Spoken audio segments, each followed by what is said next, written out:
Hello दोस्तों, जय हिंद, नमस्कार, कैसे हैं आप लोग? आशा करते हैं आप लोग ठीक होंगे। मैं सचिन एक बार पुनः स्वागत करता हूं आपके अपने यूट्यूब चैनल वनली प्रैक्टिस पर। दोस्तों आज का सेशन बहुत ही ज़्यादा इंपॉर्टेंट होने वाला है क्योंकि आज हम शुरू करने जा रहे हैं नए चैप्टर को जिसका नाम है उपराष्ट्रपति। जी हाँ, आज हम उपराष्ट्रपति का चैप्टर स्टार्ट करेंगे और इससे पहले हमने देखा कि राष्ट्रपति को अभी हमने कल एकदम बेहतरीन तरीके से समझा दिया और आज मैं अभी काउंटिंग करवा दूं तो लगभग 5 चैप्टर हमने अभी तक कंप्लीट कर लिए हैं, वो भी एकदम क्लियर कट अच्छे तरीके से, ना कि फास्ट तरीके से, एकदम अच्छे तरीके से। जहां पर कई बार समझाने की जरूरत पड़ी थी वहां मैं जोर देकर आपको समझाया था ताकि आपको अगर जितना मैं पढ़ा रहा हूं वहां से क्वेश्चन आए तो आपका क्वेश्चन गलत ना हो। ठीक है दोस्तों, तो अब तक हमने क्या क्या कंप्लीट किया थोड़ा हम काउंटिंग कर लेते हैं। पहला प्रस्तावना हो गया, दूसरा नागरिकता हो गया, तीसरा मूल अधिकार हो गया, चौथा नीति निर्देशक तत्व हो गया, पांचवा राष्ट्रपति होगा, छठा उपराष्ट्रपति होगा। तो धीरे-धीरे करके दोस्तों हम अपनी मंजिल की तरफ बढ़ रहे हैं और आशा करते हैं कि एक बार इस मेरी सीरीज़ को, पॉलिटी के सीरीज़ को एक बार जो भी दोस्त फॉलो करेगा, वो यकीन मानना दोबारा खुद आकर कमेंट करेगा कि मेरी क्लास कैसी थी और उसके पहले जो कहीं अगर उन्होंने क्लास देख रखी है, तो मेरा उसका कंपेयर कर लेना। मतलब कहने का तात्पर्य मेरे क्लास का और जहाँ आप पहले क्लास देखे उनका कंपेयर कर लेना, उसके बाद आप कमेंट करना दोस्तों कि क्लास कैसी लगी। मैं उम्मीद करता हूँ कि आपको क्लास मेरी बेहतरीन लगी होगी और एक-एक चीज़ आपको समझ में आया होगा। तो ठीक है दोस्तों, तो चलिए हम आज की वीडियो को शुरू करते हैं, लेकिन उससे पहले अगर वीडियो अच्छा लगे तो प्लीज़ वीडियो को लाइक करके चैनल को सब्सक्राइब कर देना और अपने दोस्तों के साथ शेयर ज़रूर करना और लास्ट में एक प्यारा-सा कमेंट ज़रूर करना दोस्तों, क्योंकि आपका प्यारा-सा कमेंट हमारा ही मोटिवेशन का काम करता है। तो चलिए आज हम शुरू करते हैं उपराष्ट्रपति का पद और एक-एक करके हम समझने वाले हैं। पहले तो हम हेडिंग समझाते हैं, हेडिंग समझाने के बाद हम उसके डिटेल की बात करते हैं, उसके डिटेल में जाते हैं और क्या-क्या चीज़ें होती हैं, जो टॉपिक अगर हम स्टार्ट करते हैं तो दोस्तों उसमें कोई लेकिन नहीं रहता है। लास्ट सेशन तक यानी लास्ट जब तक हम कंप्लीट नहीं कर लेते तब तक हम उसको बीच में कहीं ड्रॉप आउट नहीं करते और जब हम कंप्लीट कर लेते हैं तो उसमें कोई डाउट ही नहीं रहता है। ये दोस्त जो पहले से जुड़े होंगे उनको पता होगा, जो नए दोस्त जुड़े होंगे वो भी धीरे-धीरे समझ जाएँगे, ठीक है? क्योंकि मैं यार इधर-उधर की बातें नहीं करता, सीधे क्लियर कट एग्ज़ाम ओरिएंटेड पढ़ाता हूँ और मैं एकदम अननेसेसरी चीज़ों को फ़ॉलो नहीं करता। मैं वही चीज़ करता हूँ जो पीवाईक्यू में पूछे जाते हैं और आगे भी पूछे जाने की उम्मीद होती है। इसलिए मैं बहुत ही एग्ज़ाम के टारगेटेड पढ़ाता हूँ ताकि एग्ज़ाम से जो क्वेश्चन आए, वो सीधे मेरे क्लास से टकराए और आने वाले जो सामने एग्ज़ाम है, चाहे पेट हो गया, चाहे आरओ हो गया, चाहे पीसीएस का होगा, चाहे कोई भी एग्ज़ाम होगा, मैं यहीं क्लास से आपको प्रूफ़ दिखाऊँगा दोस्तों। अगर आपको प्रूफ़ देखना है तो प्लीज़ ईमानदारी से फ़ॉलो करना, ठीक है दोस्तों? तो ताकि आपको ये ना लगे कि जब मैं प्रूफ़ दिखाऊँ तो आपको पछताना ना पड़े, ठीक है दोस्तों? तो चलिए शुरू करते हैं आज की वीडियो को। सबसे पहले हमने देखा उपराष्ट्रपति, ठीक है? सबसे पहले हम देखेंगे उपराष्ट्रपति के पद की बात कर लें, तो दोस्तों उपराष्ट्रपति का जो पद होता है, वो किसमें होता है? अनुच्छेद 63 में होता है। क्या दोस्तों? अनुच्छेद 63 में होता है, ठीक है? उसके बाद अगर बात करें राज्यसभा का सभापति होता है। जी हाँ, हाँ बिल्कुल सही बात है। जो उपराष्ट्रपति होता है उसे तो हम उपराष्ट्रपति भी कहते हैं, लेकिन ये राज्यसभा के सभापति भी होते हैं। क्या दोस्तों? ये राज्यसभा के सभापति होते हैं जो कि अनुच्छेद 64 में इनकी बात की गई है। किसमें दोस्तों? अनुच्छेद 64 में इस बात की का प्रावधान किया गया है कि अनुच्छेद 64 कहता है क्या दोस्तों? कि उपराष्ट्रपति राज्यसभा का सभापति होता है। ठीक है? अच्छा उसके बाद आगे देखते हैं तो इनका जो चैप्टर है दोस्तों वो किस भाग में है? तो इनका जो चैप्टर है वो है भाग 5 में है, ठीक है? यहाँ तक क्लियर? आगे बढ़ेंगे तो देखेंगे कि राष्ट्रपति का जो रूप होता है, क्या दोस्तों? राष्ट्रपति का रूप। रूप का मतलब यहाँ पे अगर कोई नहीं समझ रहा होगा तो मैं उसको समझाना चाहता हूँ कि जो उपराष्ट्रपति होते हैं वो समय आने पर राष्ट्रपति का पद भी धारण कर लेते हैं, यानी राष्ट्रपति का रूप भी धारण कर लेते हैं। कब करते हैं, कैसे करते हैं, उसके आगे हम बात करने वाले हैं। आप लोग वीडियो में लास्ट तक बने रहना, ठीक है? अगर उसके बाद आगे चलते हैं तो निर्वाचन की बात की गई है। जी हाँ, इनके निर्वाचन की बात अनुच्छेद 66 में की गई है। किसमें दोस्तों? इनके अनुच्छेद की बात जो की गई है, अनुच्छेद 66 में इनकी बात की गई। किसकी दोस्तों? उपराष्ट्रपति का, ठीक है? I think clear? उसके बाद अगर इनके कार्यकाल की बात कर लें, हर किसी का कार्यकाल होता है। जी हाँ, बिल्कुल सही बात है। इनके कार्यकाल की बात करेंगे तो अनुच्छेद 67 में इनकी कार्यकाल की बात की गई है। किसमें दोस्तों? अनुच्छेद 67 में इनकी कार्यकाल की बात की गई है, ठीक है?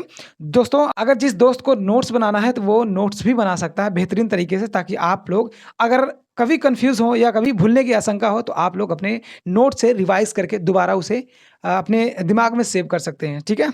और मैं जितना पढ़ा रहा हूँ दोस्तों यहाँ से क्वेश्चन 100% बनने वाले हैं, मैं दिखाऊंगा आपको, ठीक है? आने वाले अगर कोई एग्जाम होता है तो मैं उसको लाइव प्रूफ दिखाऊंगा आपके सामने, ठीक है? तो यहाँ तक क्लियर हो गया? एक बार फिर से देख लेते हैं उपराष्ट्रपति में। उपराष्ट्रपति का पद जो अनुच्छेद 63 में है और राज्यसभा का सभापति होता है। ये बात कहाँ कही गई है दोस्तों? ये बात कही गई है अनुच्छेद 64 में। अगर बात करें भाग की तो ये भाग 5 में इनकी बात की गई है। अनुच्छेद 65 में कहा है कि राष्ट्रपति का रूप, इसको हम देखेंगे आगे। राष्ट्रपति का रूप मतलब कि उपराष्ट्रपति एक समय आता है कि वो राष्ट्रपति का रूप धारण कर लेते हैं। वो कब होता है, कैसे होता है, वो हम अभी आगे डिस्कस करेंगे, ठीक है। उसके बाद निर्वाचन की बात कर ले तो इनका जो निर्वाचन होता है अनुच्छेद 66 में इनकी बात की गई है और इनके कार्यकाल की बात किया जाए तो अनुच्छेद 67 में इनकी बात की गई है, ठीक है दोस्तों। तो आइए देखते हैं नेक्स्ट स्लाइड में इनके पूरे डिटेल्स के बारे में जानते हैं कि इनके अंदर क्या क्या चीज़ें हैं। ये सब तो मैं हेडिंग के रूप में बताया हूँ, लेकिन अभी इनके अंदर बहुत सारी चीज़ें बाकी है, बहुत ज़्यादा इंपॉर्टेंट होने वाला है क्लास। तो ठीक है दोस्तों, तो वीडियो में लास्ट तक बने रहना और चलते हैं नेक्स्ट स्लाइड पर।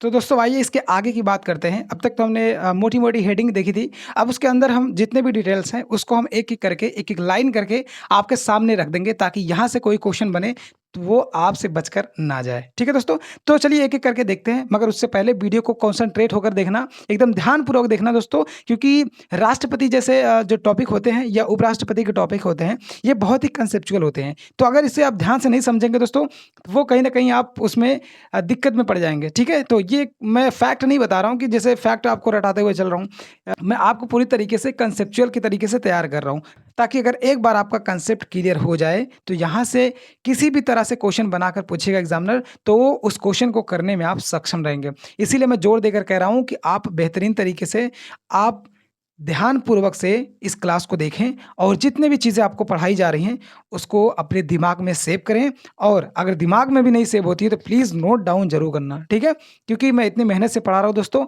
यहाँ से क्वेश्चन मैं डायरेक्ट आपको दिखाऊंगा फिर बाद में आपको पछताना ना पड़े, इसलिए आप लोग ध्यानपूर्वक देखिए और ज़रूरत पड़े तो आप इसका नोट्स भी बना सकते हैं, ठीक है। तो चलिए देखते हैं अनुच्छेद 63 में सबसे पहले तो बोला है कि उपराष्ट्रपति की पद की बात की गई है। क्या दोस्तों? जो उपराष्ट्रपति हैं उनके पद की बात किसमें कही गई है? अनुच्छेद 63 में। ये तो सिंपल सी बात हो गई, ठीक है। इतना तो हमने पहले जाना था, जी हाँ। तो उसके बाद आगे चलते हैं। अनुच्छेद 64 जो कहता है वो राज्यसभा का सभापति होते हैं, इसको भी हमने देखा। लेकिन अब यहाँ से थोड़ा हम आगे बढ़ेंगे तो चीज़ों को आप लिंक कर पाएंगे कि पहले स्लाइड में क्या था और इस स्लाइड में जो पढ़ा रहा हूँ उसमें नया क्या मिल रहा है, तो यहीं से आपको थोड़ा अंतर मिलना चालू हो जाएगा, ठीक है। तो सबसे पहले देखेंगे अनुच्छेद 64 में राज्यसभा का सभापति होगा। कहने का तात्पर्य है दोस्तों जो उपराष्ट्रपति होता है वो राज्यसभा का सभापति भी होता है। इस चीज को आप याद रखना और जो पहले से नहीं जानते थे वो आज के बाद नहीं भूलेंगे, ठीक है।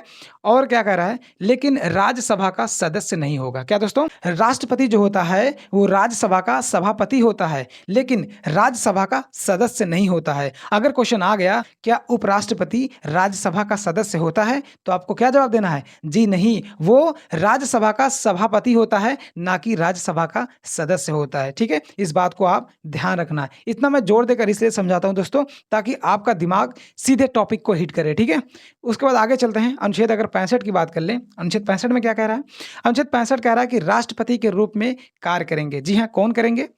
उपराष्ट्रपति महोदय हैं, वो क्या करेंगे? वो राष्ट्रपति के रूप में कार्य कर सकते हैं। कब? चलिए देखते हैं उसको कब कार्य करते हैं।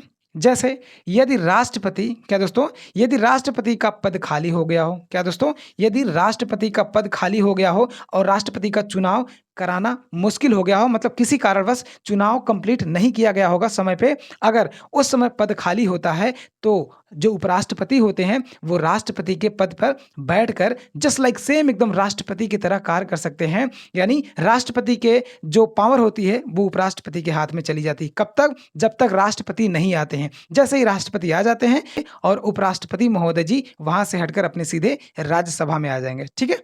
उसके बाद एक कंडीशन और है, यदि राष्ट्रपति अपना कार्य करने में असमर्थ हैं। क्या दोस्तों? यदि राष्ट्रपति अपने कार्य को करने में सहज नहीं महसूस कर रहे हैं, मतलब असमर्थ हैं, वो अपने कार्य को सही तरीके से कर नहीं पा रहे हैं, तब भी उपराष्ट्रपति क्या करेंगे? तब भी उपराष्ट्रपति राष्ट्रपति के रूप में अपनी कार्यवाहक की जो भूमिका है वो निभा सकते हैं। तो यहाँ पर दो कंडीशन हो गई। क्या? यदि राष्ट्रपति का पद खाली हो जाए या किसी कारणवश राष्ट्रपति अपने कार्य को करने में असमर्थ हों, तो ऐसी कंडीशन में जो उपराष्ट्रपति होते हैं दोस्तों वो राष्ट्रपति के रूप में कार्यवाहक के रूप में कार्य करते हैं, ठीक है। ये चीज़ आपको क्लियर हो जानी चाहिए, ठीक है। उसके बाद आगे देखते हैं। अनुच्छेद 66 में निर्वाचन की बात की गई है। क्या दोस्तों? अनुच्छेद 66 में उपराष्ट्रपति के निर्वाचन की बात की गई है दोस्तों। इसमें थोड़ा कंसेप्चुअल है, इसको थोड़ा ध्यान से समझना, क्योंकि राष्ट्रपति के जो निर्वाचन में प्रावधान था, उससे थोड़ा डिफरेंट है, ठीक है? तो इसमें क्या कहा गया है, चलो देख लेते हैं। कह रहा है कि लोकसभा और राज्यसभा के जितने सदस्य हैं, वो सभी क्या करेंगे? उपराष्ट्रपति के निर्वाचन में भाग लेंगे। जी हाँ, लेकिन उसमें भी तो कुछ क्लियर हो जाना चाहिए भई, कौन भाग लेगा, कौन नहीं भाग लेगा, ठीक है? एक बात मैं आपको रिकॉल करा रहा हूँ, वो राष्ट्रपति के दरमियान, ठीक है? राष्ट्रपति के जो चुनाव था, उसमें कौन-कौन भाग लेता था? लोकसभा के सदस्य, जो निर्वाचित सदस्य हैं, लोकसभा के निर्वाचित सदस्य और राज्यसभा के निर्वाचित सदस्य, जो मनोनीत सदस्य थे, वो राष्ट्रपति के निर्वाचन में भाग नहीं लिए थे। लेकिन वो मनोनीत सदस्य उपराष्ट्रपति के निर्वाचन में भाग लेंगे। जी हाँ, जो राष्ट्रपति 12 लोगों को नॉमिनेट करता था, वो राष्ट्रपति के निर्वाचन में भाग नहीं लेते हैं, लेकिन उपराष्ट्रपति के निर्वाचन में भाग लेते हैं। जी हाँ, आइए देखते हैं कौन-कौन भाग लेता है। तो यहाँ पर हमने मेंशन किया दोस्तों, जैसा कि आप देख सकते हैं कि लोकसभा के निर्वाचित प्लस मनोनीत सदस्य, क्या?